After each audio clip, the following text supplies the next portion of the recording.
Manroop Singh Meena ji. Registrar Dr. Alok Chaube, directors of schools, directors and heads of divisions, centers, units, regional directors, colleagues at headquarters and regional centers. A very warm welcome to all of you. We have here to celebrate the Vigilance Awareness Week, which we start today, and this is from 31st to 6th of November. This Vigilance Awareness Week is celebrated with the birthday of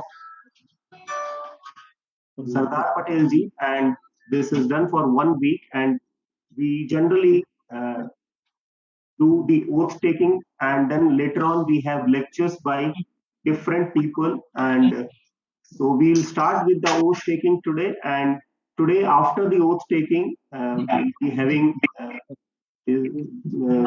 we'll be having words from our Vice Chancellor, and then lecture by registrar, and then followed by lecture by our finance officer. Tomorrow again we have lectures by Director Academic Coordination Division, Director Regional Services Division. We'll have parallel celebration at all the regional centers. So I request Honorable Vice Chancellor Sir to say a few words on the occasion, and then we'll have oath in English and Hindi both. Sir.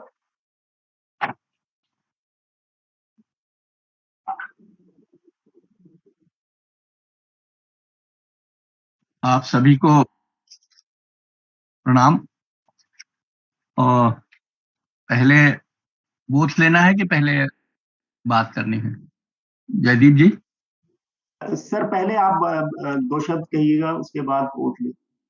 जी, आज सरदार पटेल जो देश के लौह पुरुष के नाम से जाने जाते हैं, राष्ट्रीय एकता दिवस भी है।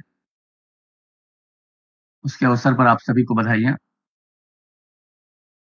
और इसी दिन हम लोग सतर्कता, जो विजिलेंस का मुख्य उद्देश्य है, उसका एक सप्ताह हम लोग मना रहे हैं। ये हम सबके लिए जागरूकता का अवसर है, क्योंकि सीवीसी मैनुअल है और उसमें बहुत सी ऐसी बातें हैं जो हम सबको ध्यान देनी चाहिए। और कई बार हम लोग अज्ञानतावश भी त्रुटियां कर जाते हैं, लेकिन वह उसके परिणाम अच्छे नहीं होते हैं। और अपने कई साथियों को हमने देखा हुआ है कि कितनी दिक्कतें होती हैं जब उनको कहीं बाहर अप्लाई करना पड़ा हो या उनका प्रमोशन रुक गया हो। जो पीड़ाएं झेलनी पड़ती हैं वो बहुत ज्यादा रहती हैं।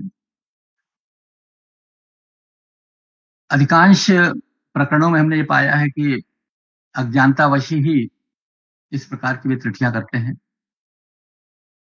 तो हम लोग अगर जागरूक रहेंगे इन छोटी छोटी बातों के लिए, जो हमें इस देश को भ्रष्टाचार मुक्त बनाना है, अपने विश्वविद्यालय को भ्रष्टाचार मुक्त बनाना है, देश का विकास करना है, विश्वविद्यालय का विकास करना है, उसमें निश्चित रूप से सहायक होती है। आप सबको शायद ये भी ज्ञात होगा कि जितने भी विजिलेंस के प्रकरण हैं, उन सबको हम लोग प्रति जो बैठक होती है, हर बैठक में एग्जीक्यूटिव बोर्ड की, उसमें रखे जाते हैं। पुराने बहुत से प्रकरण थे, 2003, 4, 5, 6, 10, 12। सोच लीजिए उनके लोग किस तरह से, कितने समय से परेशान होंगे। उन प्रकरणों पर जो भी अंत में निर्णय हो वो बात की बात है, लेकिन जो उस दौरान जो प्रक्रियागत कठिनाइयां होती हैं, वो संबंधित व्यक्ति ही समझ सकता है। इसलिए ये जो प्रयास है, ये आप लोगों को जागरूक करने का है। इसमें हम गलतियां न करें। जो पेंडिंग ऑडिट पैराज हैं उस पर ध्यान दें, ऑडिट पैराज का सही ढंग से जवाब दें,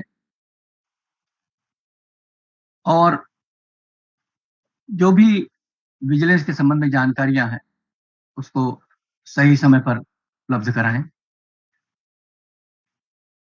हम लोग अगर इसमें देरी करते हैं, त्रुटि करते हैं, तो अंत में उसके परिणाम भी हम ही लोग को भुगतने पड़ते हैं, हमारे साथियों को भुगतने पड़ते हैं। अब जो संपूर्ण वित्तीय व्यवस्था है या प्रशासनिक व्यवस्था है, वो पारदर्शी हो गई है और उसमें हमें अधिकांश विषयों पर नियम बने हुए हैं। उन नियमों का हमें पालन करना है और उन नियमों के अनुसार ही हमें अपनी कार्रवाई करनी है। तो आज जब हम इस इंटीग्रिटी प्लेज को ले रहे हैं, तो उसका उद्देश्य सिर्फ यही है कि हम इस बात को हमेशा दिमाग में रखें कि जो भी प्रशासनिक नियम है, वित्तीय नियम है, जो करप्शन को बढ़ावा देते हैं, उनको रोकें, उसके संबंध में जागरूक रहें, अपने साथियों को बताएं, प्रशासनिक व्यवस्था को चुस्त और दुरुस्त रखें। इस बात को ध्यान में रखते हुए हम लोग इस इंटीग्रिटी प्लेज को लेंगे। पहले हम हिंदी में इस प्लेज को पढ़ते हैं, फिर हम लोग, बहुत से ऐसे लोग होंगे जो हिंदी में ठीक से नहीं बोल पाते, तो उनके लिए अंग्रेजी में भी हम लोग इस प्लेज को पढ़ेंगे। सबसे पहले हिंदी में है। मेरा विश्वास है कि हमारे देश की आर्थिक, राजनीतिक तथा सामाजिक प्रगति में भ्रष्टाचार एक बड़ी बाधा है। मेरा विश्वास है भ्रष्टाचार का उन्मूलन करने के लिए सभी संबंधित पक्षों जैसे सरकार, नागरिकों तथा निजी क्षेत्र को एक साथ मिलकर कार्य करने की आवश्यकता है। मेरा मानना है कि प्रत्येक नागरिक को सतर्क होना चाहिए तथा उसे सदैव ईमानदारी तथा सत्यनिष्ठा के उच्चतम मानकों के प्रति वचनबद्ध होना चाहिए तथा भ्रष्टाचार के विरुद्ध संघर्ष में साथ देना चाहिए। अतः मैं प्रतिज्ञा करता हूँ कि जीवन के सभी क्षेत्रों में ईमानदारी तथा कानून के नियमों का पालन करूंगा, ना तो रिश्वत लूंगा और ना ही रिश्वत दूंगा। सभी कार्य ईमानदारी तथा पारदर्शी रीति से करूंगा। जनहित में कार्य करूंगा। अपने निजी आचरण में ईमानदारी दिखाकर उदाहरण प्रस्तुत करूंगा। भ्रष्टाचार की किसी भी घटना की रिपोर्ट उचित एजेंसी को दूंगा। धन्यवाद आपको। I believe that corruption has been one of the major obstacles to economic, political and social progress of our country. I believe that all stockholders, such as government, citizens and private sector need to work together, eradicate corruption. I realize that every citizen should be vigilant and commit to highest standards of honesty, integrity at all times, and support the fight against corruption. I therefore pledge to follow probity and rule of law in all walks of life, to neither take nor offer bribe, to perform all tasks in an honest and transparent manner, act in public interest, to lead by example, exhibiting integrity, personal behavior, to report any incident of corruption to the appropriate agency. धन्यवाद. Thank you. Thank you, sir. Thank you.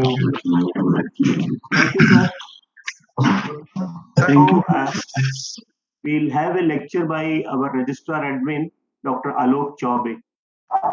He'll be speaking on vigilance awareness from the point of view of administration. I request Dr. Alok Chaube. Good morning to everyone. मैं यहाँ पे आप लोगों के बीच में मैं इसको लेक्चर तो नहीं कहूंगा क्योंकि मैं विशेषज्ञ नहीं हूँ करप्शन का. मैं खुद भुक्तभोगी हूँ कभी किसी जमाने में आप लोगों के समान, क्योंकि हम सभी ने जीवन में कभी ना कभी इसको एनकाउंटर किया है. और मैं अपना अनुभव आपके साथ शेयर करूंगा और उसके बारे में ये जरूर कहना चाहूंगा कि जब हम इस प्रकार की किसी घटना को फेस करते हैं, व्यथित होते हैं, तो हमारे मन में दो रिएक्शन आते हैं. एक रिएक्शन आते हैं कि देखो मेरा टाइम आने दो, मैं फिर बताऊंगा. एक ये मैं आपको यहाँ इसलिए बोलना चाहता हूँ कि आपका टाइम आएगा तब आप उसको नहीं बता पाएंगे जिसने आपको परेशान किया है. आप सिर्फ उसी को बता पाएंगे जो आपके ही जैसा एक निर्दोष और एक हताश व्यक्ति है जो आपके सामने खड़ा है. तो कभी भी ये वाली बात रिवेंजफुल एटीट्यूड में ना लें, वरन जो मैंने भी एक समय में ये शपथ ली, जब भी मुझे कष्ट हुआ है, तकलीफ हुआ है, मैंने यही सोचा है कि ये कष्ट, ये तकलीफ मैं किसी और को नहीं होने दूंगा. ये हमारे मन में फीलिंग जरूर होनी चाहिए. यही सच्ची शपथ होती है. क्योंकि कभी ना कभी हम शुरुआत करते हैं तब हम एक कमजोर लेवल पे होते हैं, फिर होते होते हम एक अच्छे सशक्त लेवल पे आते हैं. हम तभी, चूंकि हमने आत्मा से कोई चीज फेस की हो, तभी हम उसको आत्मा से दूर करने का प्रयास कर सकते हैं. और करप्शन अब ये हमारे देश में एक छोटा सा पौधा नहीं है. आपने गाजर घास का नाम सुना होगा. गाजर घास पूरी फसल नष्ट कर देती है. गाजर घास की तरह ये फैला हुआ विषैली पौध है जो बहुत सारे एरिया में, बहुत सारे जगहों पे पनप चुकी है. लेकिन मैं आपको ये विश्वास दिलाता हूँ कि एक जमाने में हम ये भी मान चुके थे कि साहब ये देश में सफाई तो हो ही नहीं सकती, गंदगी है, हम ज्यादा से ज्यादा अपना घर साफ कर सकते हैं.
This meeting is being recorded.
तो पीछे से प्रॉब्लम है, हम आवाज नहीं आ रही हमारे यहाँ कुछ चल रहा है आपके यहाँ क्या सिस्टम चल पड़ा है?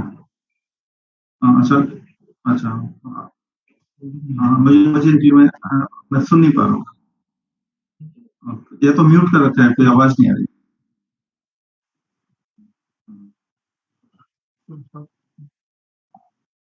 कहीं नहीं आ रही आवाज, मेरी आवाज आ रही है क्या कहीं? सर आपकी आवाज आ रही है, आ रही है आवाज आपकी, अब आ रही है सर, आ रही है सर। वो दोबारा there was some issue, so people have to reconnect. मेरे ख्याल में भ्रष्टाचार के विरुद्ध बोलने में ही पहली बाधा आ गई, जिसे हम लोगों ने पार भी कर लिया है। तो ये भी एक चीज मैं कहना चाहूंगा कि चीजें पार भी होती हैं अगर हम निश्चय कर लें, इसमें कोई दो राय नहीं है। अब मैं जल्दी जल्दी कुछ चीजें जरूर अपने सामने, क्योंकि देखिए हम अपने स्तर पे क्या कर सकते हैं हम उसी की बात कर सकते हैं, और उससे भी हम कहीं ना कहीं इस पे बहुत बड़ा कंट्रीब्यूशन दे सकते हैं।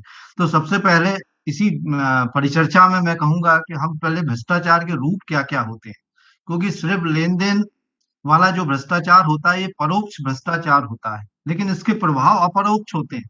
लेने वाले को ये नहीं मालूम होता कि उसके पैसा लेने से कहाँ नुकसान है, वो सामने साबित करना बड़ा कठिन होता है।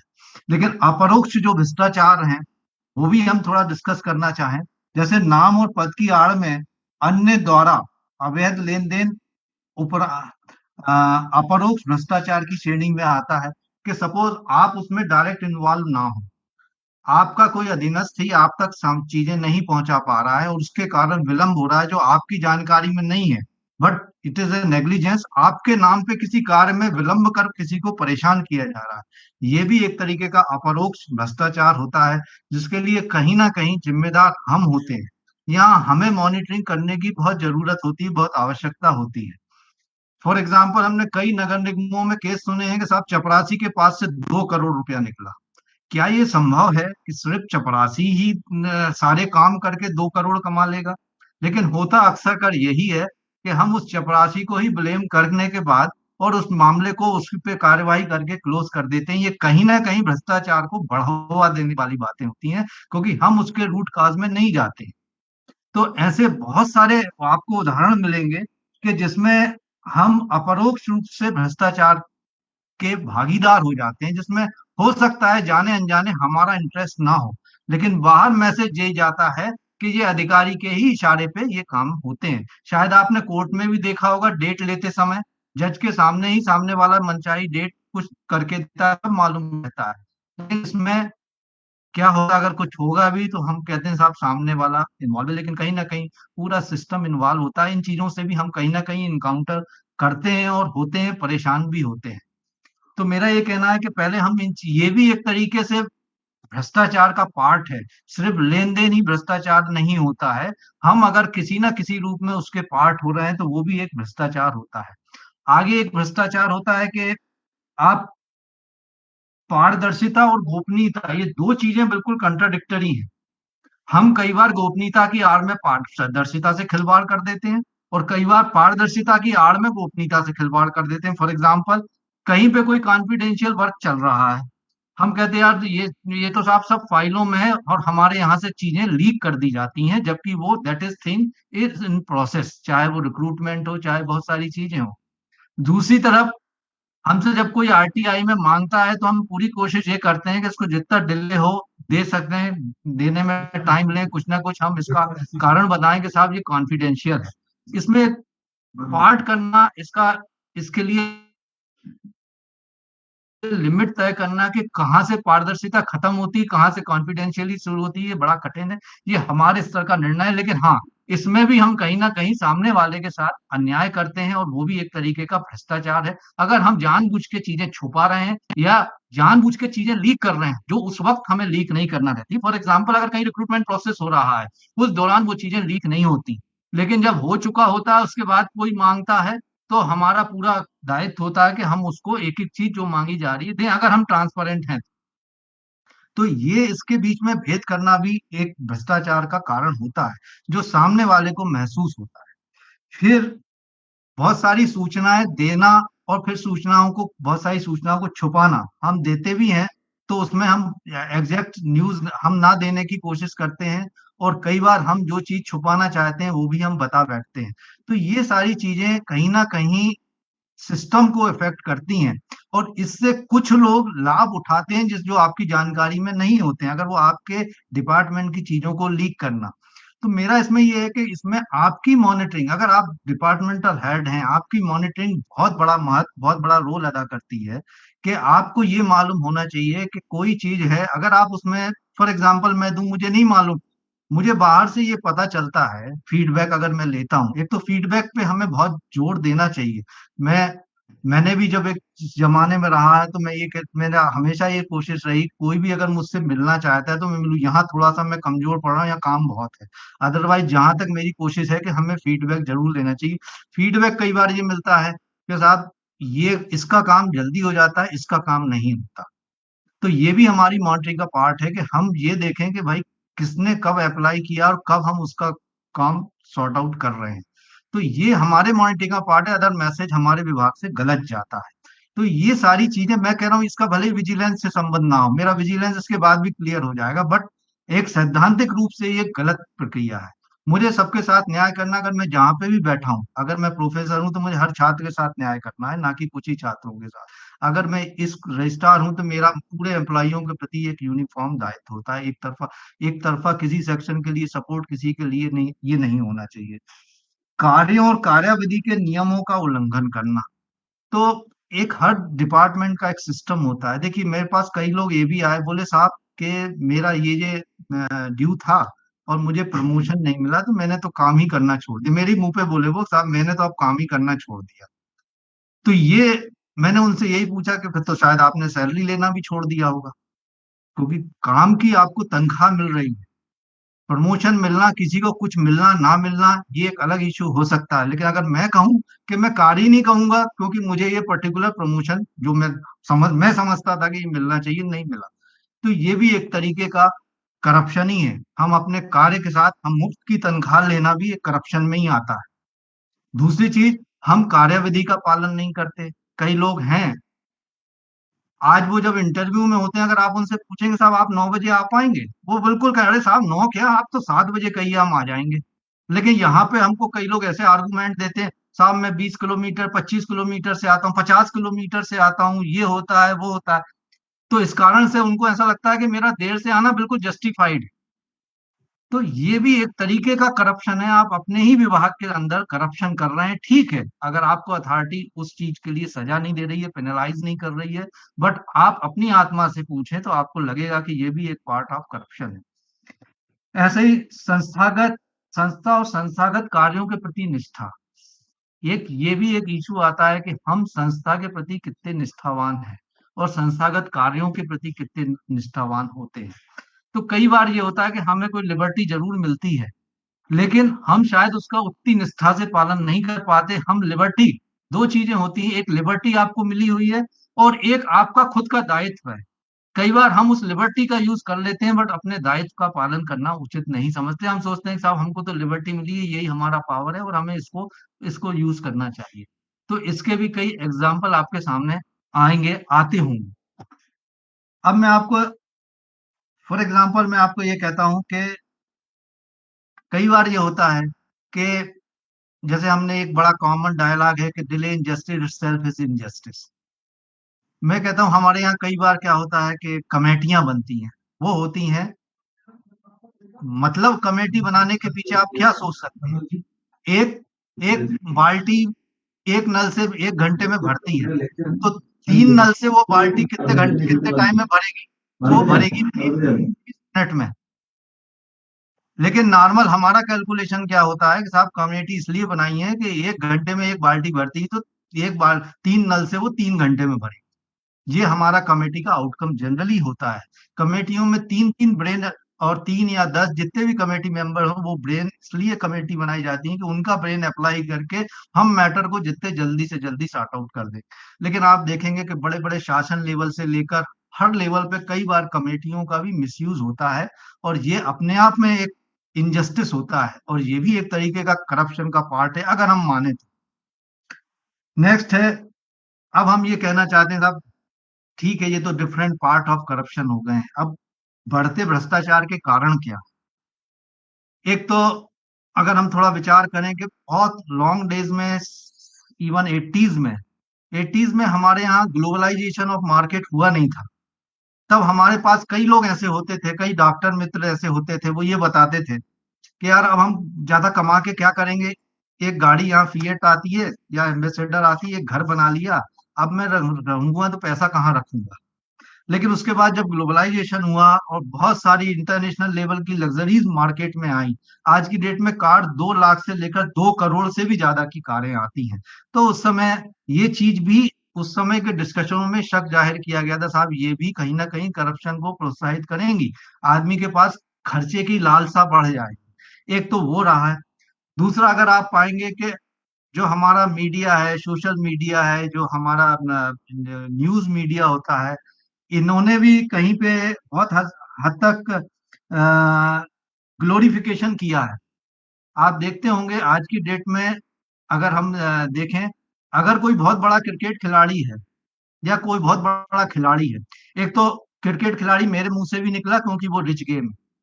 क्रिकेट खिलाड़ी की योग्यता उसके क्रिकेट खेल से नहीं आती, हम हमारा न्यूज मीडिया उसको ग्लोरीफाई करता है, ये कह के साहब इनकी नेट वर्थ इतनी है। तो आज की डेट में ग्लोरिफिकेशन भी इसी चीज का हो रहा है कि साहब नेट वर्थ किसकी क्या है। तो हम भी, हमारी सोसाइटी भी कहीं ना कहीं बहुत हद तक मनी ओरिएंटेड हो गई है।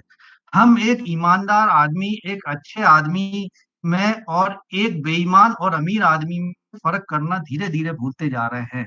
उनके प्रति हमारा जो सम्मान होना चाहिए, वो भी हमारा एक तरीके से जो एक डिफरेंस होना चाहिए कि ईमानदार आदमी के प्रति, उसमें कहीं ना कहीं कमी आई है। ये बहुत बड़े कारण है जो आज हम समाज में भी जो देख रहे हैं, अवमूल्यन जो देख रहे हैं, वो उसका एक बहुत बड़ा कारण है कि हम एक मनी ओरिएंटेड, एक अच्छे उसको हम एक ज्यादा वजन देते हैं, वेटेज देते हैं। बड़े पद पर बैठा आदमी ही हमको ईमानदार लगता है। एक ईमानदार आदमी आपको, शायद एक ईमानदार आदमी होते हुए भी आप उसको बहुत ज्यादा फोकस नहीं दे सकते हैं। और मीडिया में भी आप देखेंगे कि ऐसी खबरें, नकारात्मक खबरों को ज्यादा जोर दिया जाता है।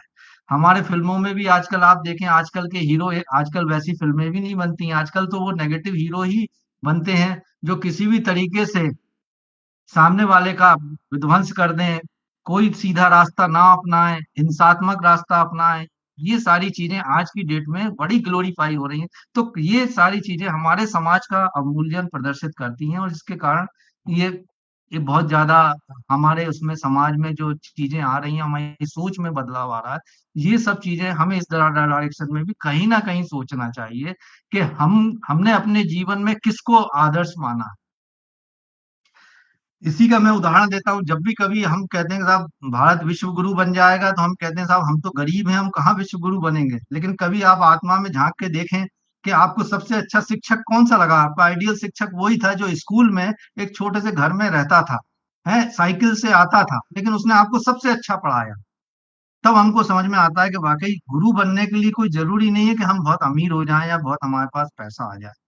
तो ये सब चीजें तो एक हमारे जनरल डिस्कशन का पार्ट है। अब मैं अपने टॉपिक पे जल्दी जल्दी आके इस चीज को खत्म करना चाहूंगा, क्योंकि एक अगली मीटिंग भी इंतजार कर रही है।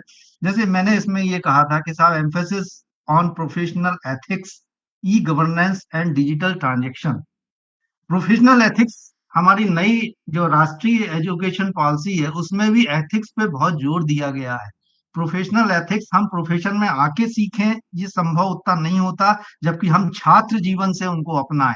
लेकिन बीच में हमारी शिक्षा में इसका काफी अभाव हो गया था, और घर में भी, हमारे घर में भी यही था कि भाई ये तो संघर्ष है, आपको आगे बढ़ना है तो आपको कुछ भी साम दाम दंड भेद करना पड़ेगा। इवन आप आज की डेट में अगर विषयों के भी एक्सप्लेनेशन देखें, तो मैनेजमेंट क्या होता है, कोई चीज का अच्छा प्रबंधन, अच्छा करना। लेकिन हमारी जनरल भाषा में, सामाजिक भाषा में, कि हर चीज मैनेज हो जाती है साहब, हर चीज मैनेजेबल है। ये हमारे शब्दों के अर्थ भी अनायास ही बदल गए हैं। पब्लिक एडमिनिस्ट्रेशन होता है, पब्लिक के द्वारा एडमिनिस्ट्रेशन, लेकिन हमारे जो एडमिनिस्ट्रेटर्स हैं वो पब्लिक पे एडमिनिस्ट्रेशन करने लगे हैं आज की डेट में। जुडिशरी का ये आलम है कि हमारे जज साहब भी इसी देश के नागरिक हैं, लेकिन वो वादी की बात, भाषा नहीं समझ पाते, इसलिए उसे फीस देके वकील खरीदना पड़ता है, वकील लेना पड़ता है। इसीलिए हमारी जो न्याय प्रणाली है वो कुछ लोगों तक सीमित होकर रह गई है। तो यहाँ मेरा इसमें ये कहना है कि ये जो एथिक्स है ये हमारे अंदर से आए। इवन कुछ केसेस में मैंने भी फेस किया है। पीएचडी करने के बाद भी मुझे भी एक जज ने कहा था आप बोल दीजिए, आपका वकील बोल दे। वो सुनने ही तैयार नहीं थे। तो मैं ये कह रहा हूँ ना कहीं हमारे चीजों में एथिक्स का अभाव है, क्योंकि वो निर्णय पहले ही ले चुके थे। तो ऐसी स्थिति में वो, उन्हें मालूम है कि ये पर्टिकुलर विषय का एक्सपर्ट है, ये बोलेगा तो शायद हमको निर्णय लेने में दिक्कत ना हो। तो कहीं ना कहीं हर फील्ड में बदलाव की जरूरत है, सोच में बदलाव की जरूरत है। और ये शुरुआत हो सकती है हमारे किशोर जो नवयुवक हैं, जो नए बच्चे हैं, जो पढ़ रहे हैं बचपन से, वो, और उनको घर में जो शिक्षा होती है, मैं समझता हूँ इसमें पेरेंट्स को भी इन्वॉल्व किया जाना चाहिए इस तरीके के एथिक्स के, अगर हम समाज में इसको बढ़ावा देना चाहते हैं तो इसके बाद मैं आपको यहाँ पे कहूंगा कि हमारे प्रति जब हम व्यवसायिक आ जाते हैं, तो हमारे लिए ये होना चाहिए कि हम समाज, राष्ट्र और नियोक्ता के प्रति हम निष्ठावान बने, और हमारा समर्पण, नैतिकता और अनुशासन के साथ साथ दायित्वों का हम निर्वाह करें।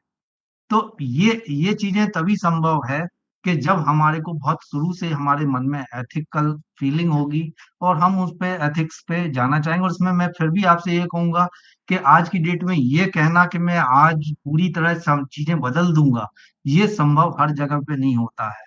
आपको ये देखना है कि कहीं ऐसा ना हो कि आप पूरी तरह बदलने के चक्कर में आप ही को बदल दिया जाए।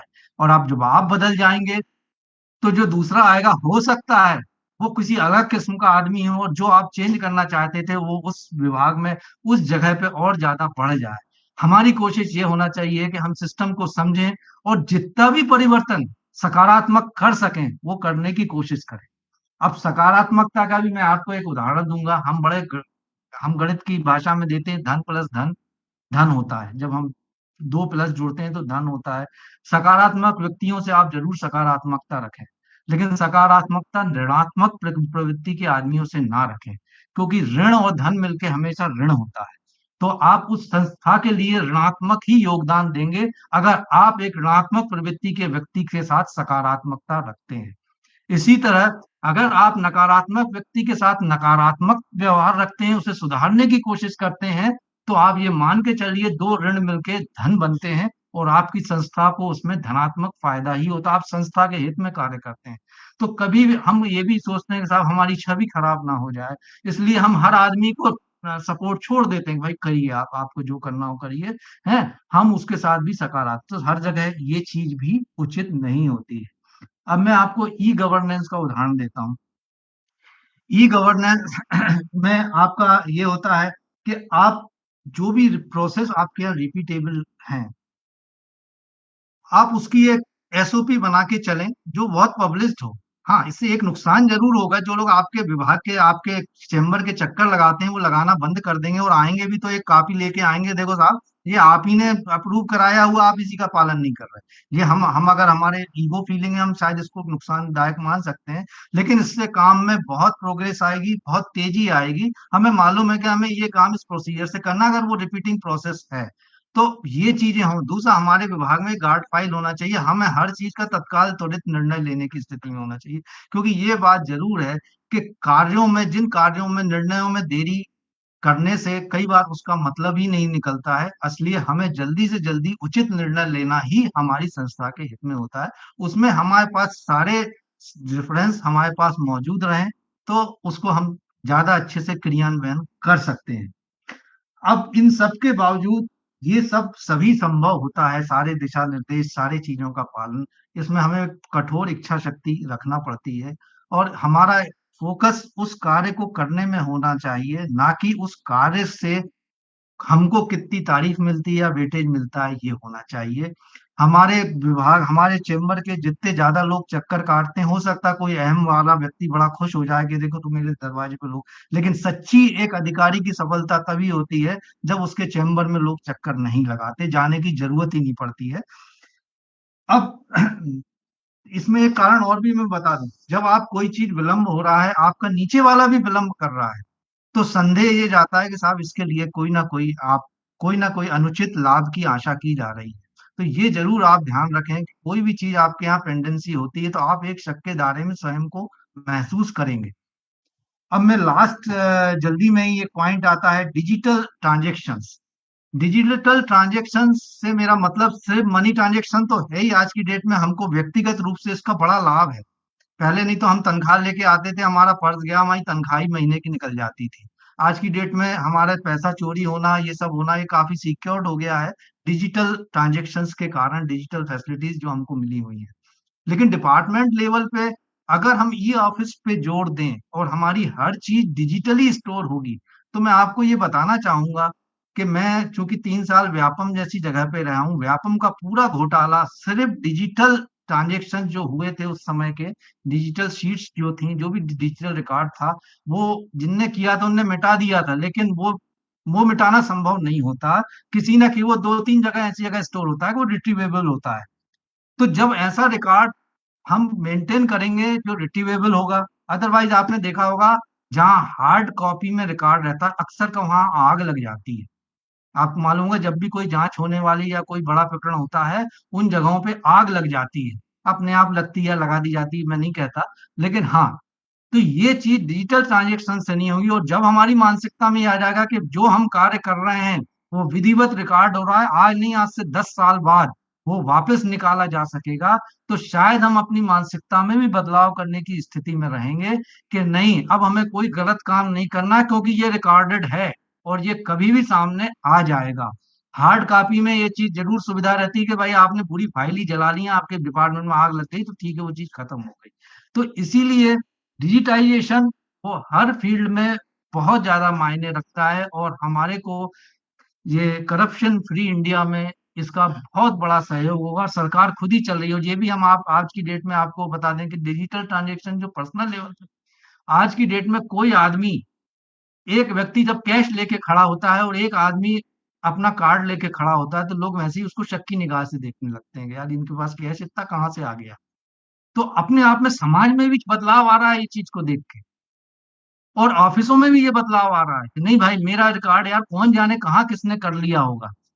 तो इसीलिए डिजिटाइजेशन को हम सब वेलकम करें, हम लोग पूरा सहयोग करें, ई ऑफिस बंद करने में जल्दी से जल्दी हम सभी सहयोग करें, ताकि हम भी एक निश्चिंतता से, एक सशक्त मानसिकता के साथ अपने ऑफिस, अपने कार्यों का संपादन कर सकेंगे और देश के विकास में पूर्ण सहयोग करेंगे। इन्हीं शब्दों के साथ मैं अपनी वाणी को विराम देता हूँ। बहुत बहुत धन्यवाद। मेरे को अगले उसमें भी जाना धन्यवाद आलोक जी। आपका बड़ा अच्छा आपने बोला। इन टॉपिक आपका emphasis on professional ethics, e governance and digital transaction, making India corruption free. तो प्रोफेशनल एथिक्स तो सबसे पहले बहुत जरूरी है। तो जी। सबसे पहला पार्ट आपका यही था कि एथिक्स होने चाहिए, और प्रोफेशनल एथिक्स आपने कहा कि ये प्रोफेशन में एंटर करने से पहले ही हमारे अंदर होने चाहिए, और जब हम प्रोफेशन में आ जाएंगे तब तो हमें इनको फॉलो करना ही है। और जो एथिक्स है ये कोई किसी के देखने से या किसी के पर आपके कोई उनको स्ट्रिक्टली एनफोर्स करें तब जरूरी नहीं है, ये हमारे अंदर से होने चाहिए, स्वतः ही होना चाहिए कि हम एथिकल बिहेवियर हमारा रहे, चाहे वो जनरल एथिक्स हो या प्रोफेशनल एथिक्स हो। और दूसरा आपने जो अपने टॉपिक के लिए ई गवर्नेंस की बात कही कि जब हम ई गवर्नेंस हमें हेल्प करता है एथिकल रहने में, हमारे रूटीन्स, हमारे प्रोसीजर्स, हमारे सिस्टम्स, हमारा डेटा, वो सब अगर सेफ रहेगा, सिक्योर रहेगा और ट्रांसपेरेंसी रहेगी, सबको वो दिखें चीजें, सबको अवेलेबल रहें, तो उसमें एथिकल तो हम हैं ही, और सर हमारे रिकॉर्ड्स भी अवेलेबल हैं। सर वीसी सर वेट कर रहे हैं, मैं ठीक इजाजत है लूंगा, है ना जी सर। सर सर जी जी, सर। धन्यवाद आपका, बहुत बहुत धन्यवाद। तो अब मैं वेलकम करूंगा हमारे finance officer doctor JD Gangwar, वो हमें ज्वाइन कर चुके हैं, और उनका जो टॉपिक है वो है improving vigilance administration through effective contract management. तो मैं रिक्वेस्ट करूंगा डॉक्टर गंगवार से कि फाइनेंशियल एंगल जितना भी हमारे विजिलेंस केसेस में होता है, ये दो ही एस्पेक्ट है ज्यादातर जो नोइंगली या अननोइंगली हमसे होते हैं। मैं बल्कि अननोइंगली पहले कहूंगा, अननोइंगली या नोइंगली बहुत कम होता है। कि दो कारणों से होता है कि हम एडमिनिस्ट्रेटिव प्रोसीजर्स को बहुत अच्छी तरह नहीं जान पाते हैं, या इन्फोर्स नहीं कर पाते हैं, फॉलो नहीं कर पाते, या फाइनेंशियल प्रोसीजर्स को। तो आप हम लोगों पे इस बारे में, इन चीजों पे प्रकाश डालेंगे। Thank you. Namaskar, respected Vice Chancellor sir, respected PVCs, registrars, Professor Jaideep Sharma sahab, all the head of divisions and all the directors of the schools, my colleagues, सबसे पहले मैं आप पटेल जयंती की आपको शुभकामनाएं। सरदार पटेल जो आज हमारे मॉडर्न इंडिया की यूनिफायर कहे जाते हैं, उनका जन्मदिन है, और ये जो विजिलेंस वीक है ये इसी दिन से मनाया जाता है, इसी दिन से शुरू होता है और 7 दिन की ये इवेंट होती है। डॉक्टर शर्मा जो है उन्होंने मुझे कई बार कहा कि भाई आपको बोलना है, हालांकि मैं जानता हूँ मेरी लिमिटेशन है, I am not very good speaker, but doctor Sharma ने मुझे कई बार कहा, जोर देके कहा भाई आपको कुछ बोलना है। तो मैंने कुछ एक पीपीटी बनाया है, डॉक्टर शर्मा से रिक्वेस्ट करूंगा मेरा वो उसको अलाउ कर दें, जो स्क्रीन शेयरिंग अलाउ करा दें मुझे। मेरे ख्याल डॉक्टर केसरवानी, प्रोफेसर केसरवानी शायद आपको करना होगा। मैंने एक पीपीटी छोटा सा बनाया है, क्योंकि ताकि हमारा जो डिस्कशन है थोड़ा फोकस्ड रहे। हेलो डॉक्टर शर्मा, ये मुझे मेरा शेयरिंग अलाउ कर दें। जी जी जी। तो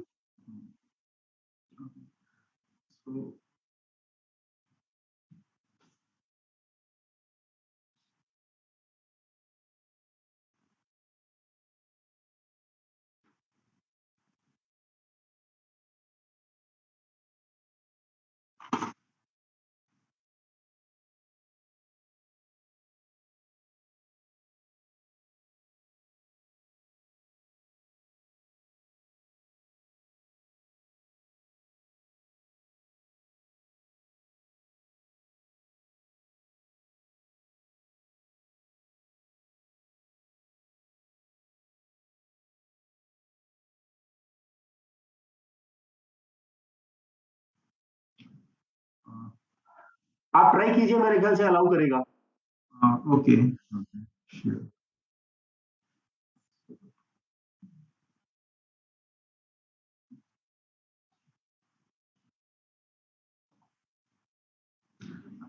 आई थिंक अलाउ कर दिया है इसमें। So dear participants, finance officer से उम्मीद यही की जाती है कि वो जो भी इसमें अपना पर्सपेक्टिव देगा वो रिलेवेंट होगा और फाइनेंशियल रूल्स को कहीं ना कहीं एड्रेस करेगा, टच करेगा। चूंकि ये एकेडमिक डिस्कशन है, इसलिए मैं स्टार्ट करूंगा कि what is the vigilance administration.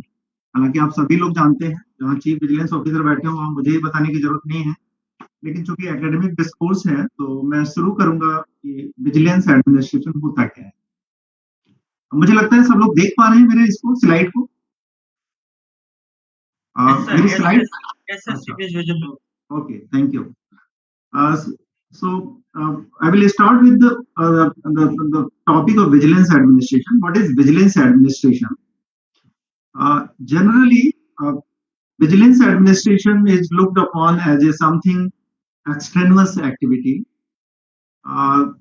but as per managerial perspective, as per my perspective, I think it is one of the it is one of the managerial activity only, because once we strengthen our vigilance functions, once we strengthen our vigilance administration, ultimately it gives boost to our productivity. It gives the strength to our productivity, because we know that government resources are very scarce, public resources are very scarce, and as we know that India as a whole, we are ranked somewhere around 85 in the global ranking of the transparency.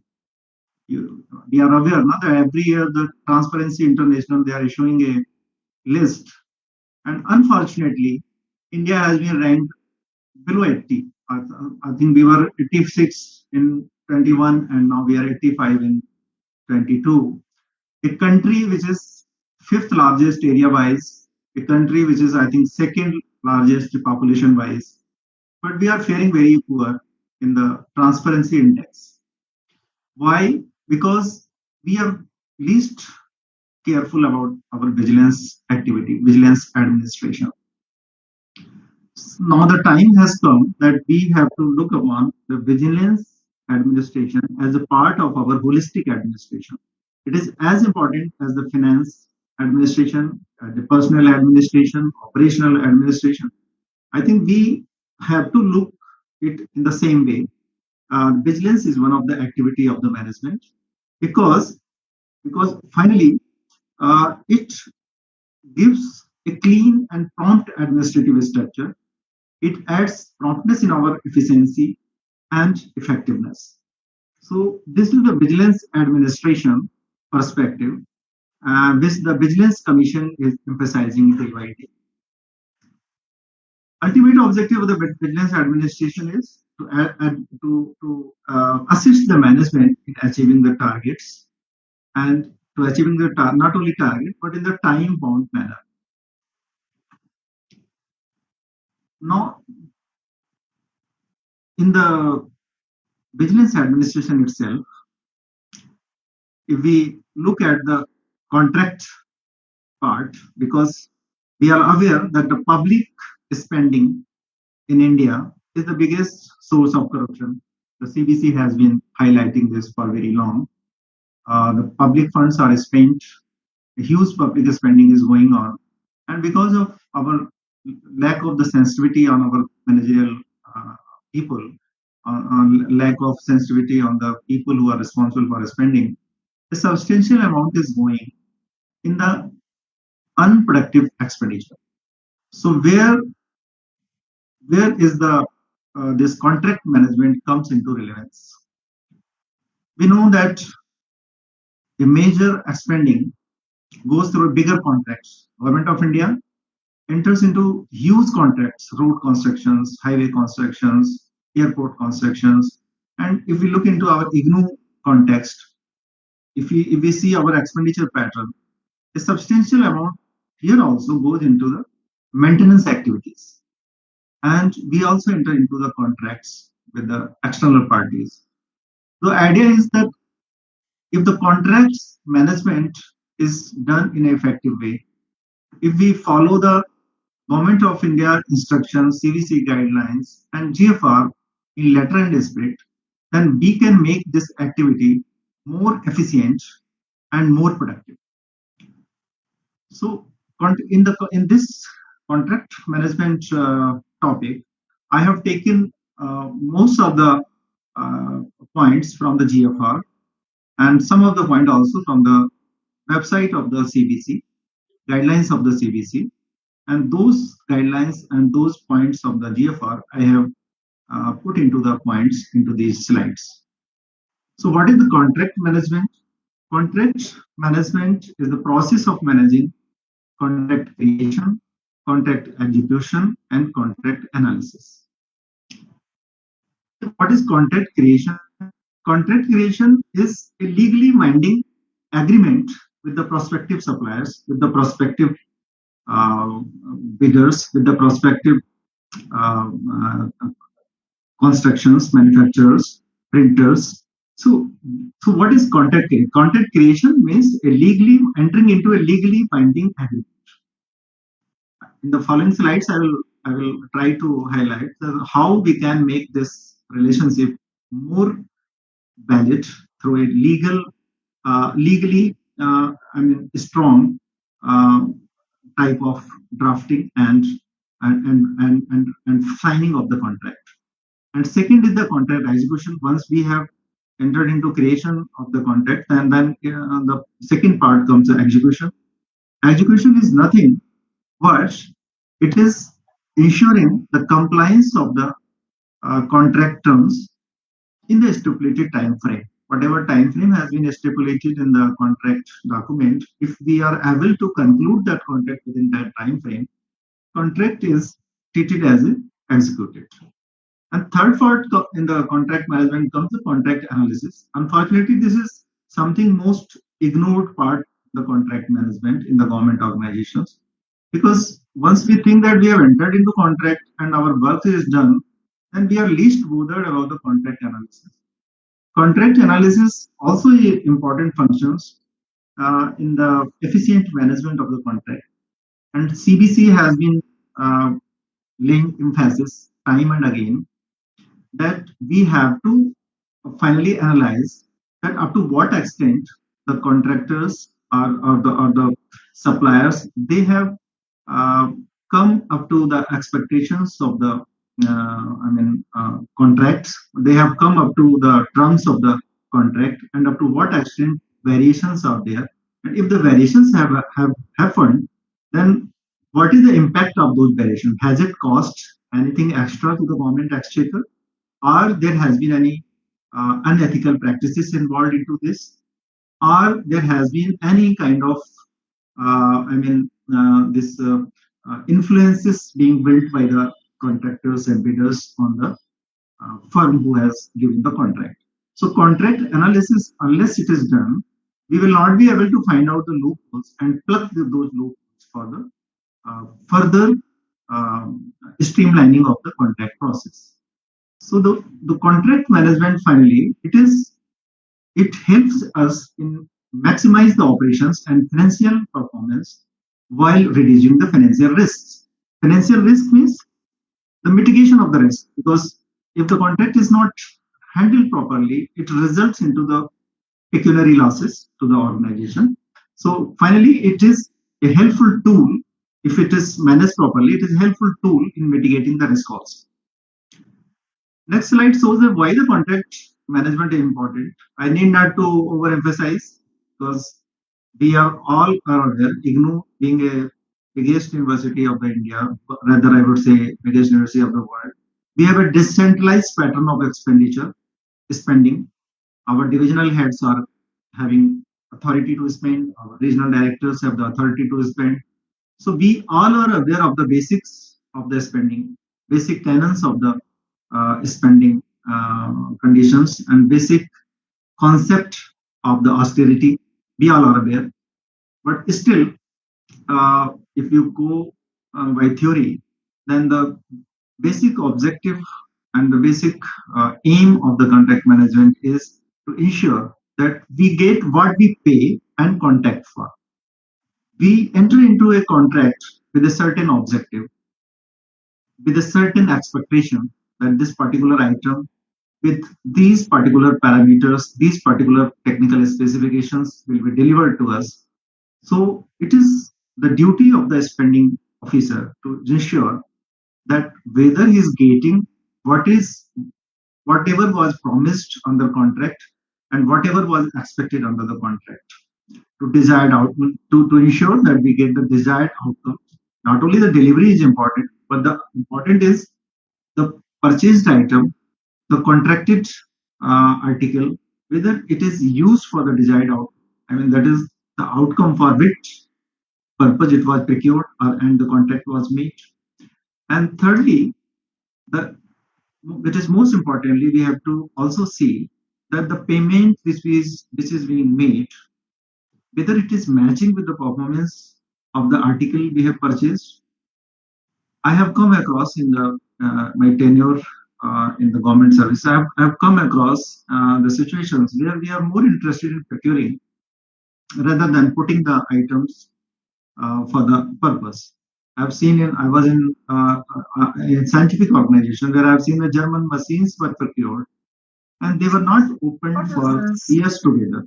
And finally, there was a huge objection from the CAG, and we found it very difficult to explain our point of view.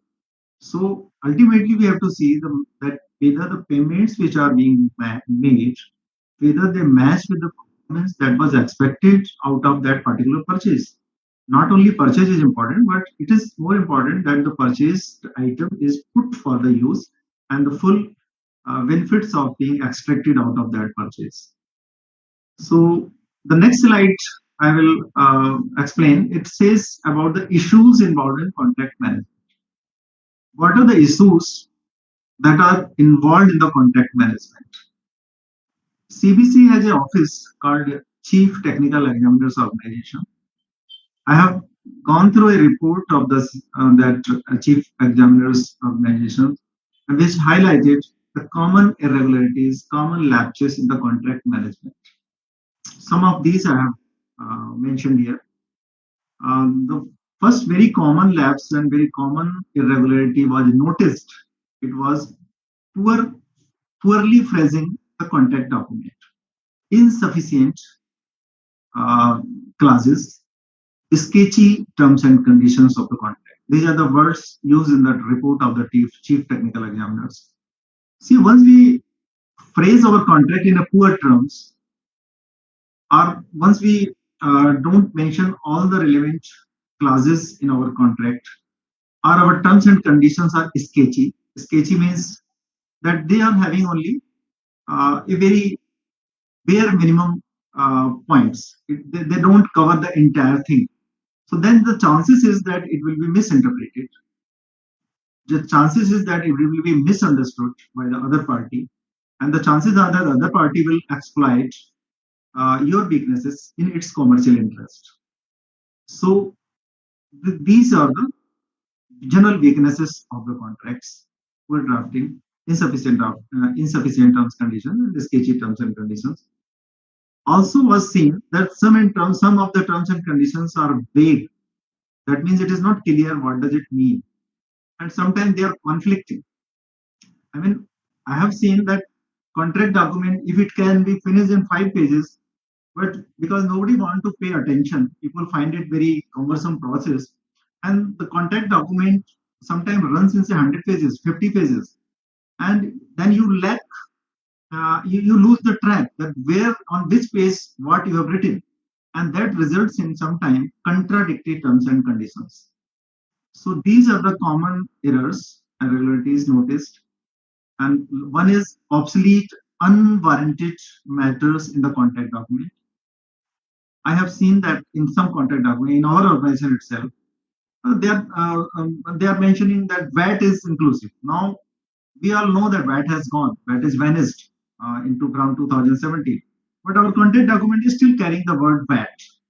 I have tried to improve wherever it comes to my knowledge, but the people who are typing or the people who are making these documents, they don't pay, I think, sufficient attention, and that's why obsolete terms are being used. Unwarranted matters are being Unwanted matters is being included in the contact document, and we don't know that when this will turn against our financial interest, because till now, till the stage things are going well, nobody notices these lapses. But whenever any dispute arises, whenever any violation of the contracts arises on behalf of the contractor, then all these things are read, and we find, oh, we have made a mistake. This should have not been written. This is going against us. So these are the, I think, things which we need to consider seriously while making a contract, that these kind of errors doesn't these kind of errors don't arise while drafting the documents.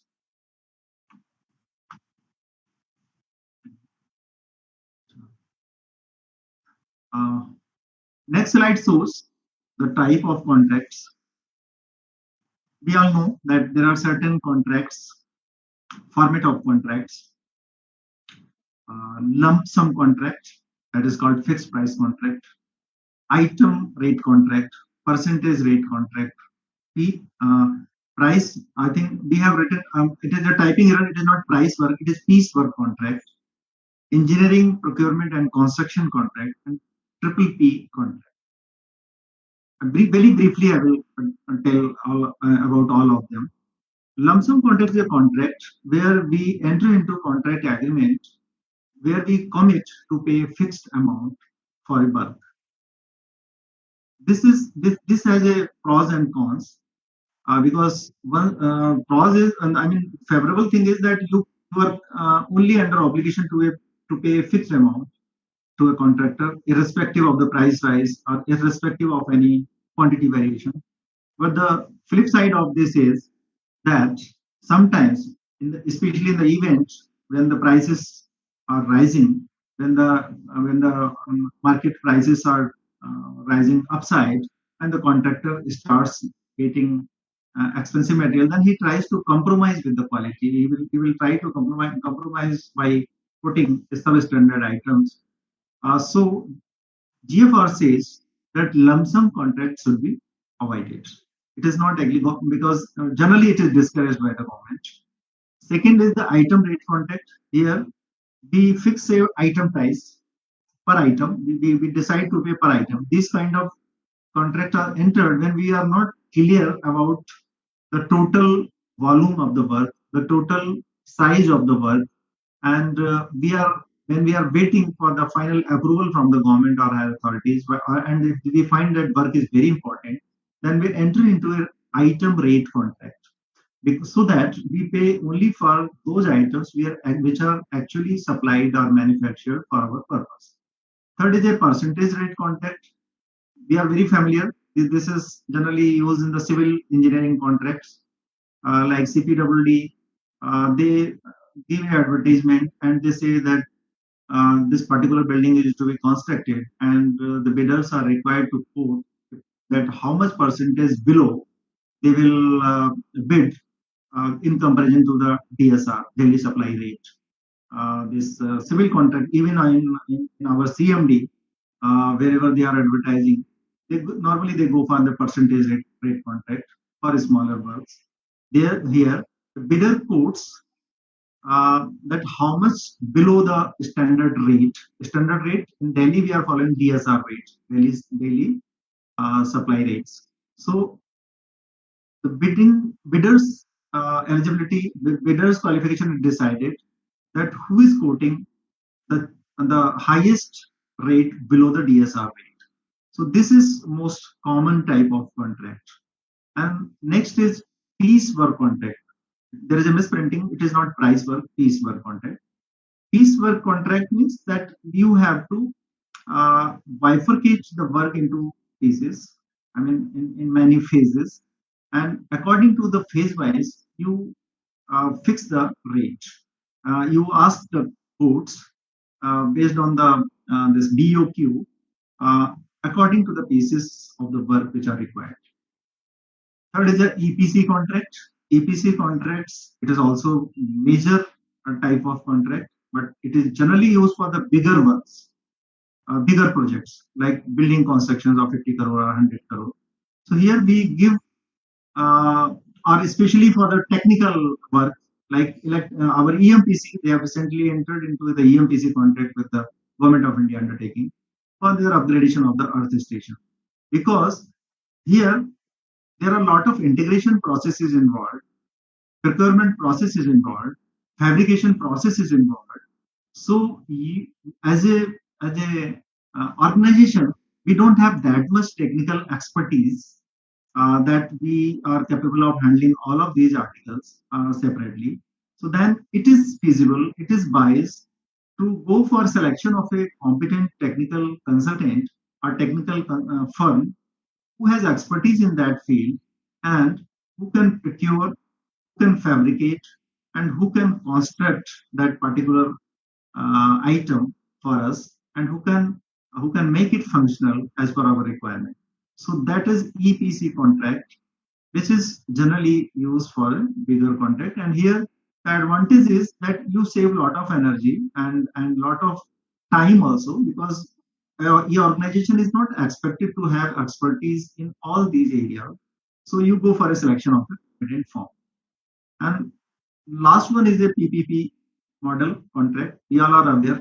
Here the government enters into agreement with the private parties, and a contract is struck, a contract is signed, where the private party is given some portion of the revenues generating out of that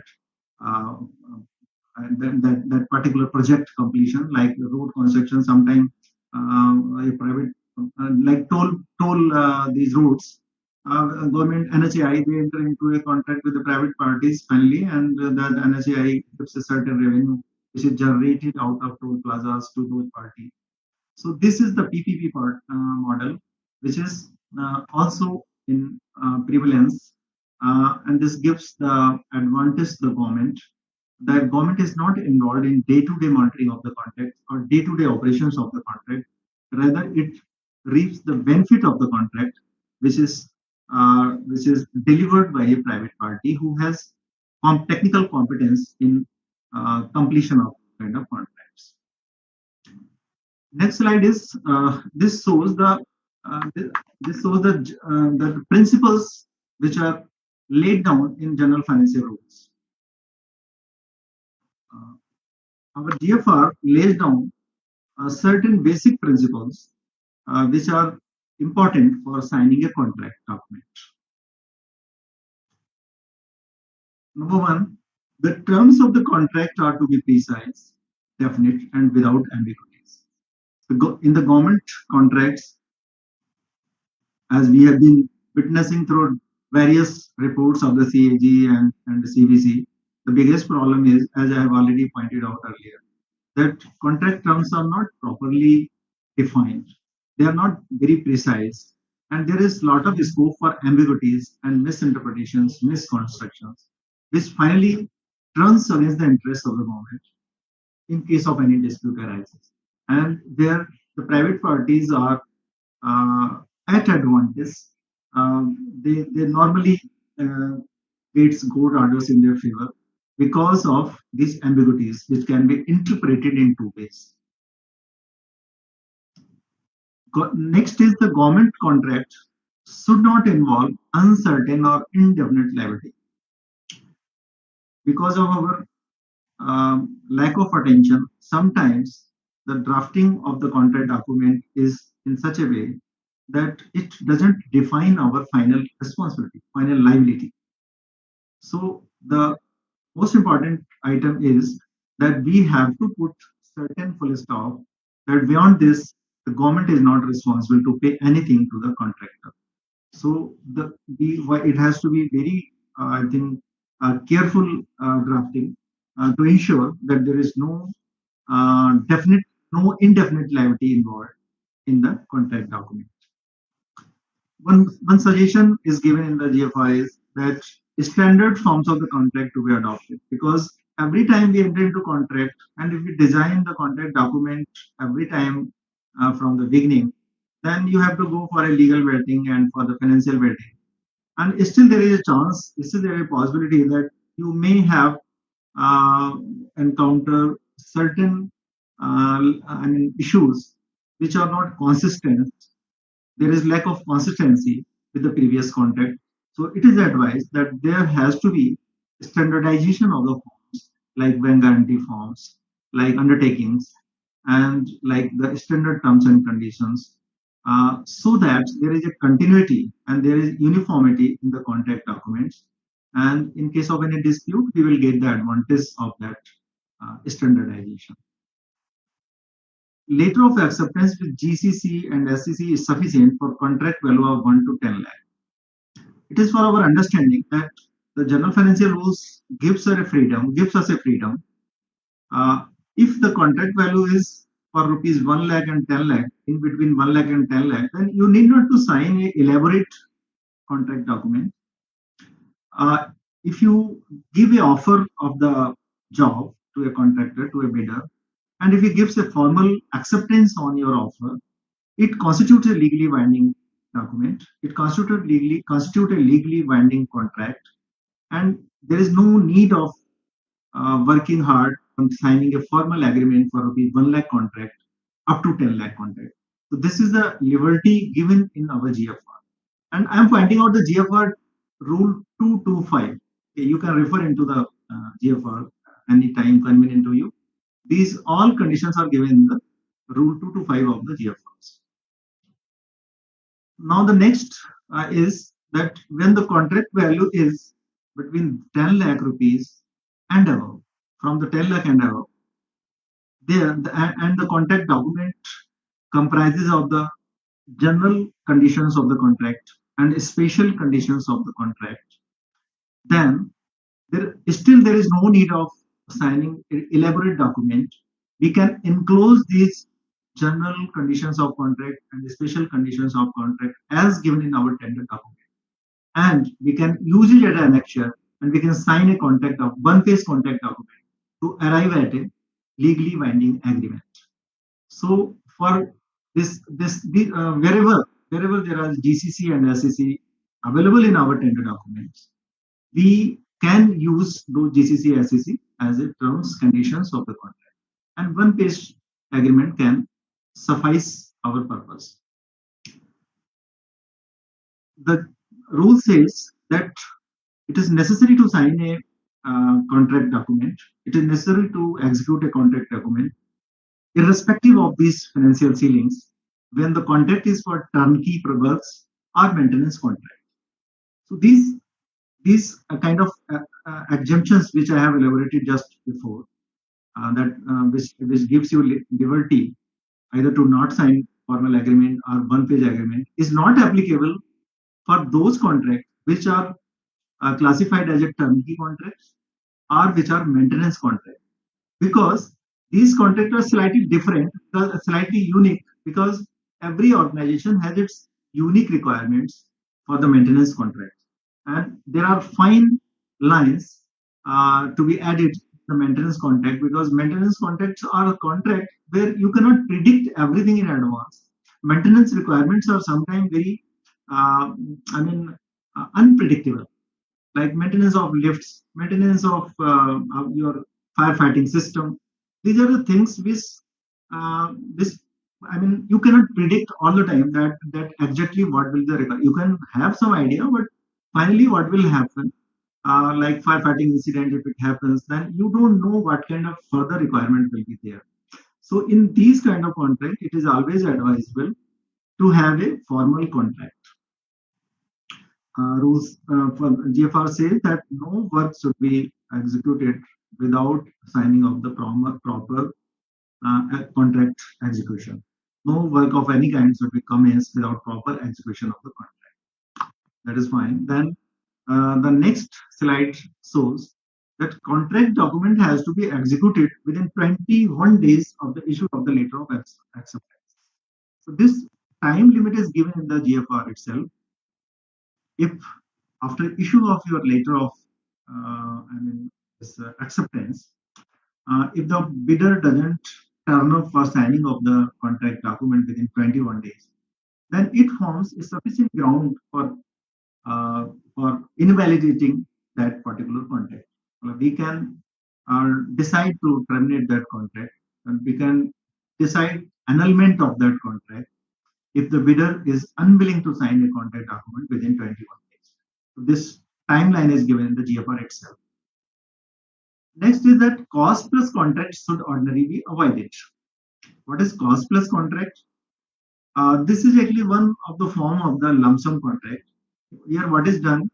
The commitment is made to the bidder, to the contractor, that okay, we will reimburse you all the costs for supply or construction, whatever expenditure the bidder is incurring on the supply of material or construction of the material. He gets a commitment that that cost will be paid.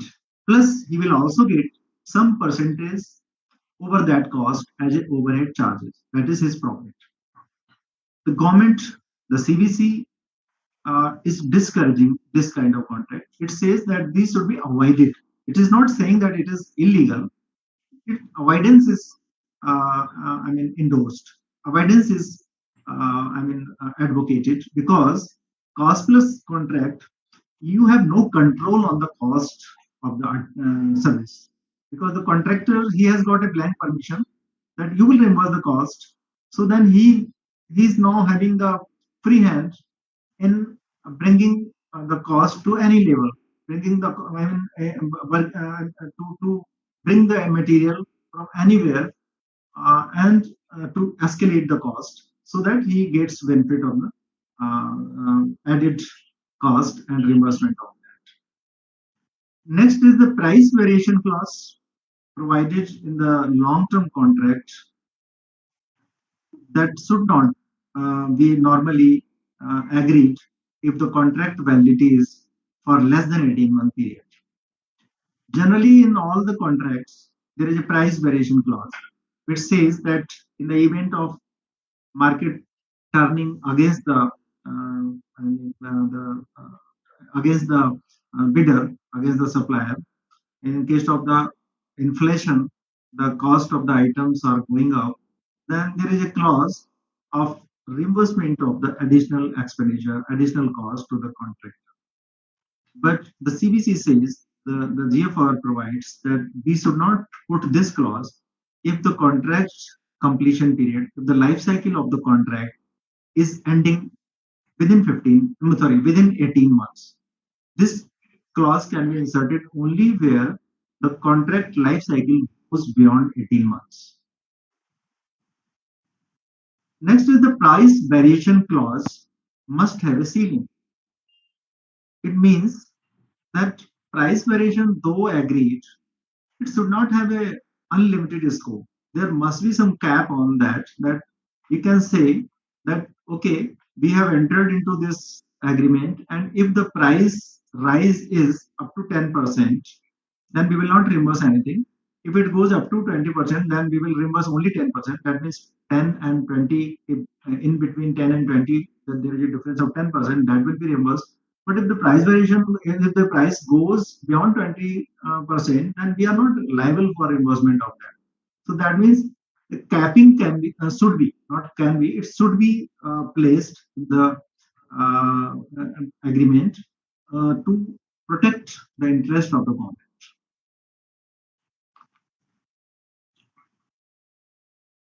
Threshold limit above which the price variation will be admissible is to be provided. I have already told this in the previous slide.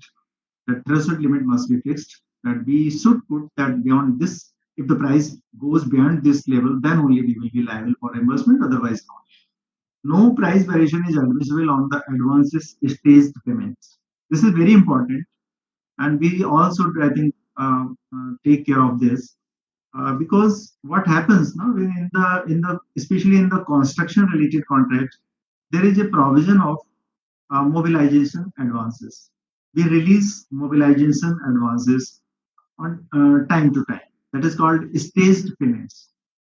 So the price variation clause, if given in the contract document, we have to be careful that it doesn't apply on the, this doesn't apply till the period we have released the advances. This price variation clause can be applied only on the amounts which are paid after the advance payment, which are payable, not paid, which are payable only after the advance payments are released. In more simple terms, I will explain. Suppose you have made advance payment in the January, advance payment in the June, and the price variation happens in the January. You cannot agree for the reimbursement of the price variation because you have made an advance payment January and you have made an advance payment in June also. But you can agree for a price variation reimbursement for reimbursement of the varied price only after the future payments which occur after the June month. I mean, it has to be understood clearly that wherever advance payments are, wherever mobilization advances are concerned, price variation doesn't apply because we have already paid the amount, and after our payment, if something happens, we are not accountable for it. We are accountable only for reimbursement of on those amounts which we are liable to pay in future. Next is no price variation will be admissible beyond a scheduled delivery date. In every contract, we have a scheduled delivery date, mutually agreed scheduled delivery date. So anything happens, I mean, any price variation which is affected, which happens after that delivery date or that extended delivery date, that is not actually allowed for reimbursement. That price variation is not, we are not liable for making the loss of the bidder, which happens due to the price variation after the scheduled delivery date.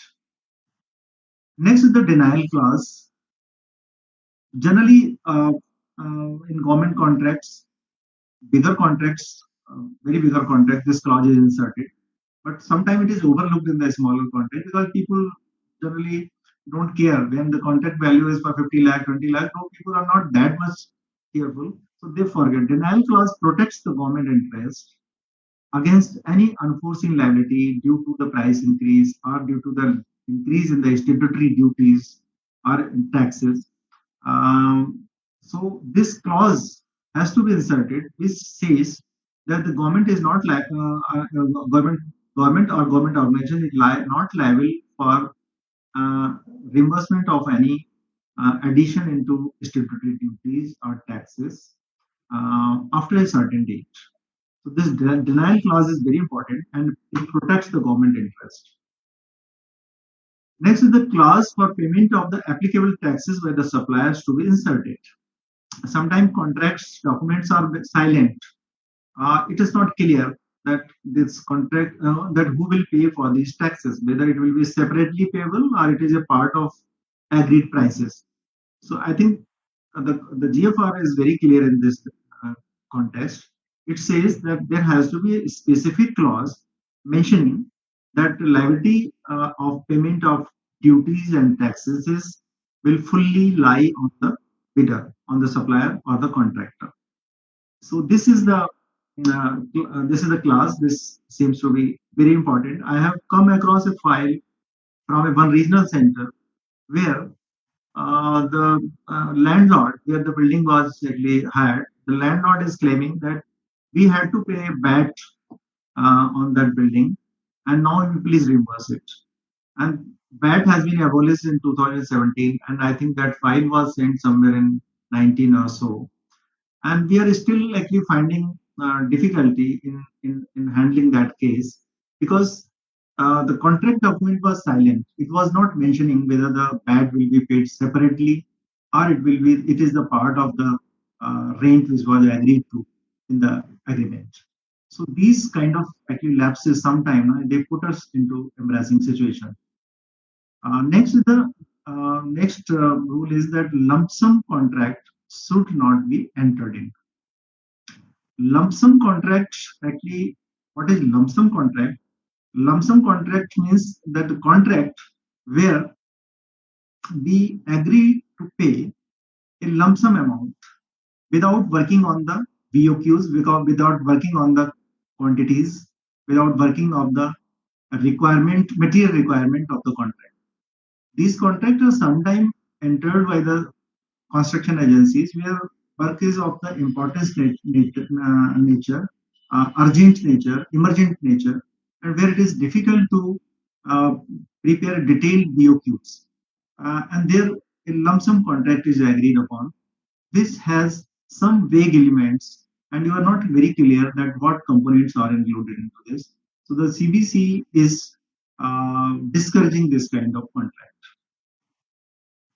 Next is that copies of the contracts documents belonging to the contracts above 25 lakh must be provided to the audit cell. This clause is intended to ensure that internal audit departments or audit departments of the organization is aware of the contract, and they can resort to the special scrutiny of these contracts, whether these contracts have been designed following the rules and regulations meant for the contract, whether they have been completed in time-bound manner, whether there has been any cost escalation. So the contract document above 25 lakhs, they are advised that one copy should be given to the audit cell. Extension of the date of delivery only through the formal amendment and only in force majeure cases. It has been observed by the CBC that contract periods are being extended without resorting to the formal amendment of the contract document. What happens actually, the bidder or the supplier, he sent a request that because of this reason, we are not in position to meet the deadline of the supply or the construction or fabrication. Please extend this date. And we administrative discussions happens, and we simply communicate, okay, this date is extended. The CBC says that this is not a proper way. We have to amend we have to ensure an amendment in the agreement with the due approval of the competent authority, and that amendment also can be resorted to only where there are regions uh, where, where the delay is attributable to the force majeure regions. What is the force majeure clause? I think most of us are aware of this. Force majeure clauses are where the delay is not attributable either to the supplier or to the government. It happens sometimes for the regions which are not under the control of any of these parties. Like in Corona period, we have seen that most of the projects were delayed because there were no supply, there were no imports available. All the financial activities were paralyzed, and extensions in these cases, this situation are justifiable, subject to they are approved by the competent authority, and a formal amendment is made in the contract document. Without making formal amendment, simply extending the date by the mutual consent and conveying to the bidder, it is something which is objected and which is not treated as an ethical practice. Force majeure, as I have just discussed earlier, it allows certain degree of flexibility to in the process of delivery of the items. As just explained, that whenever the situations goes beyond the control of the supplier,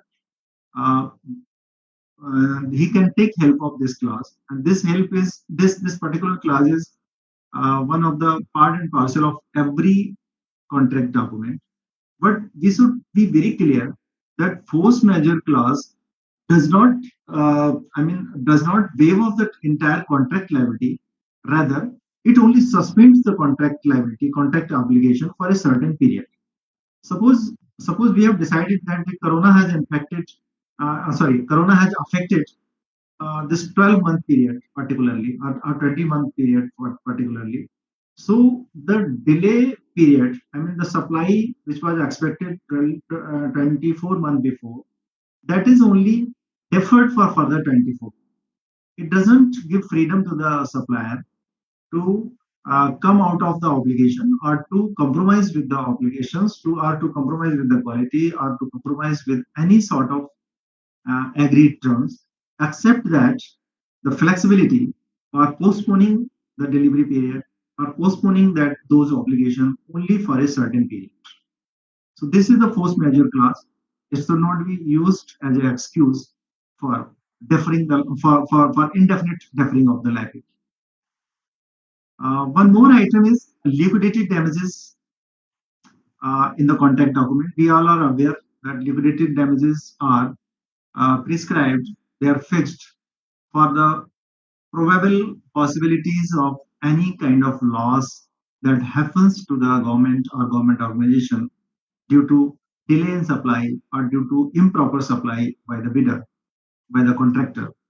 So liquidated damages charges is a safeguard against any possible loss. But there are instances where the bidders they come with the application that this clause may be relaxed, exempted for so and so reason. The CBC is very clear. It says no relaxation or exemption of the LD clause is not justified unless there are reasons which can be recorded on file and which can justify this exemption on record and which are approved by the competent authority. So it can be relaxed, can be exempted, but with certain riders that has been explained. One more term is the integrity clause. We are aware that in 2007, the CBC has come out with a direction with guidelines which makes it necessary to sign an integrity pact by the all bidders having the contract value of a certain amount. It is not necessary for all contracts, but generally for bigger contracts. Like recently, Ministry of Education has given a circular to the IGNOU, which says that the threshold limit be fixed as 30 lakh for any contract, for any kind of agreement which we are entering with any service provider, with any contractor having value more than 30 lakh, we should sign an integrity pact. There is a format prescribed by the government, by the CBC, and the integrity pact. The purpose is that two parties agrees by signing this integrity pact that they will not resort to any unfair practice. They will not resort to any undue influence for any pecuniary gain which is not justifiable, any pecuniary gain which is not recordable, any financial gain which is not legitimate. So this integrity pact is very important, and this is a kind of commitment. This is a kind of assurance from both the parties. It is not only for bidder; it is for the government organization also. The government we also commit that we will not resort to any kind of unfair practice, any kind of unfair influence on the bidder, on the supplier, on the contractor after entering into the contract for our personal gains. This integrity pact actually, in fact, it is a requirement to be included in the tender document itself. It is not a post tender activity. It is actually a pre-tender activity. In the contracts which beyond a defined threshold limit, there had to be a clause that the bidders will have to sign an integrity pact before entering into this clause. If anybody is not inclined to sign this clause, he can be treated. He's treated as a disqualified party, as a technically disqualified party. So this is one of the technical qualification laid down the GFRs, and for this the CBC has issued detailed guidelines. Then next is the right to government to reject the agreements. Every contract document, rather I will say every tender bid, every tender document should have a inherent clause, should have a very explicit clause that irrespective of the lower prices, irrespective of your technical qualification, irrespective of your selection and the financial bids, the government has a right to reject the bids if it is detected or if it is found that any stage this particular contract document is going against the interest of the government.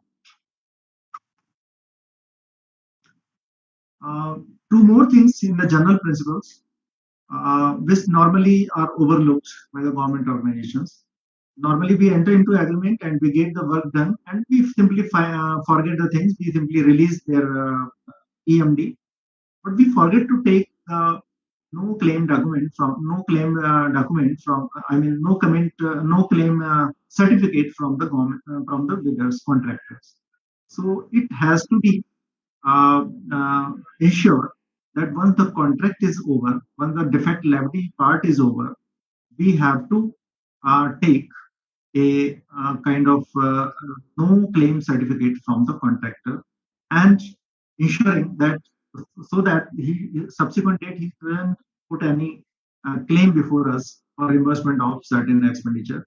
Similarly, we have to also ensure that after completion of the 3 years from the any kind of claim uh, by the contractor, we are not, under obligation to pay any claim which arises after 3 years of the claim.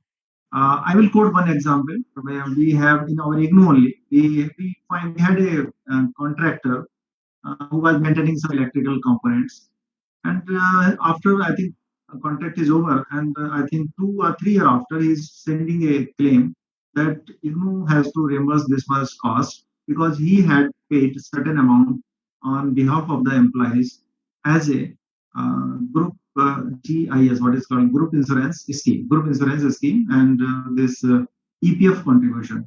Now we are under no obligation to consider those kind of claims if the contract has been completed and the claims which he is preferring now, if the 3 years have completed uh, since the arising of those claims. And the last but not least is the dispute resolution. There has to be a very specific clause in the contract document about the resolving the disputes that may arise during the operation of the contracts. Most often it happens that when the dispute arises, contractors straightway go to the high court or district court, and they put us into unwanted litigation where we have to hire a lawyer and pay unnecessary amount, and we also face a difficulty that we cannot treat that contract as completed unless that dispute is resolved. So, Arbitration and Conciliation Act, it provides a mechanism where the disputes can be resolved with the mutual discussion, with the mutual understanding. So, in most of the contracts, we should ensure that a dispute resolution mechanism must be prescribed to minimize the time period in resolving the issues.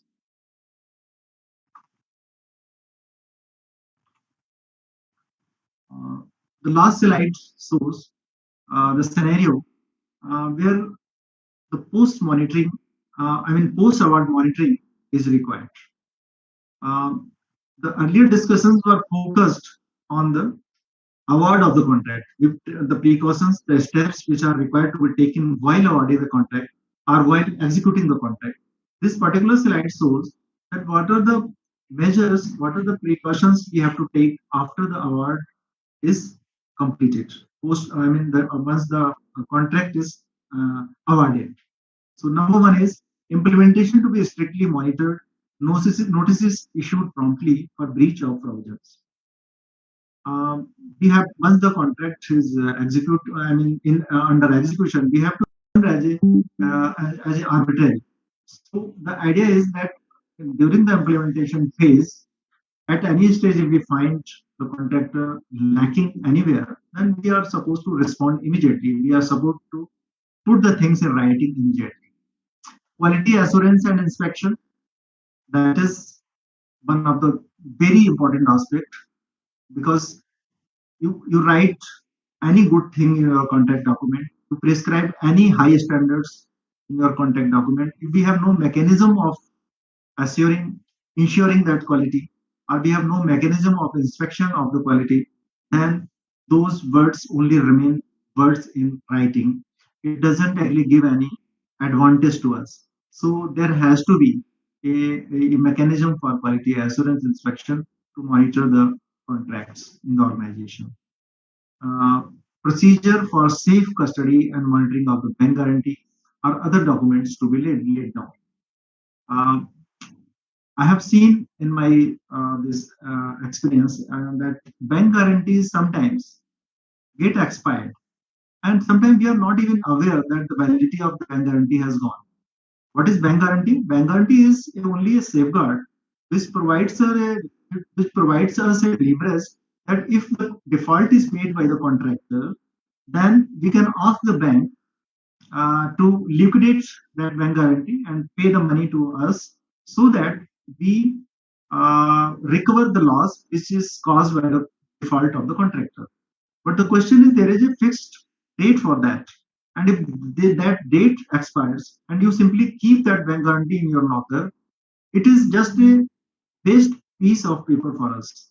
So there has to be a very uh, uh, systemic approach to monitor the expiry of those bank guarantee. And whenever we find that bank guarantee expiry date is coming, well before time, we have to inform the contractor that please get it revalidated. Otherwise, we will terminate the contract. So this has to be ensured, and not only that, the contract agreement document, they has to be put at a proper place. They have to be made approachable to the audit. They have to be made approachable to the vigilance officer, and a system is to be laid down for that purpose. This particular clause of the GFR, it says laying down, it expects laying down the process for bank guarantees and for the other documents. So this is not a one line guideline. It leaves a huge responsibility of the organization to frame guidelines for the custody or monitoring of the bank guarantees and the other documents. Next is the legal prudence. Legal prudence, the purpose is that the government organizations should be prudent enough to understand the complications arising out of the disputes. Sometimes straightway, without analyzing our strengths and weaknesses, we enter into litigation. Sometimes we simply file a complaint in court, or we go for a arbitration, or we terminate the contract without understanding the nitty-gritties of the legal implications, and we lose the battle in the court or in the arbitration.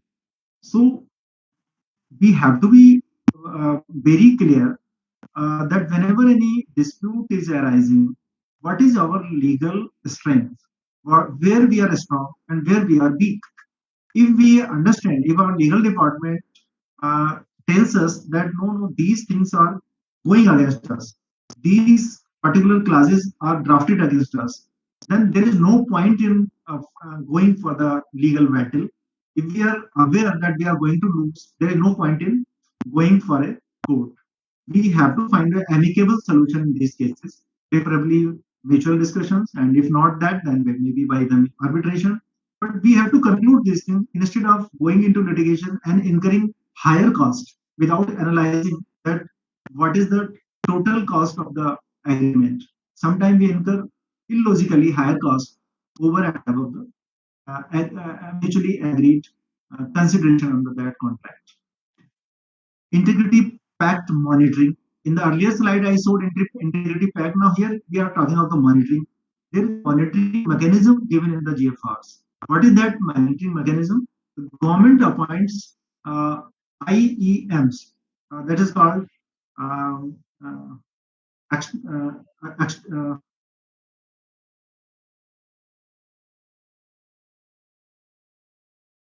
IEM, EMM for external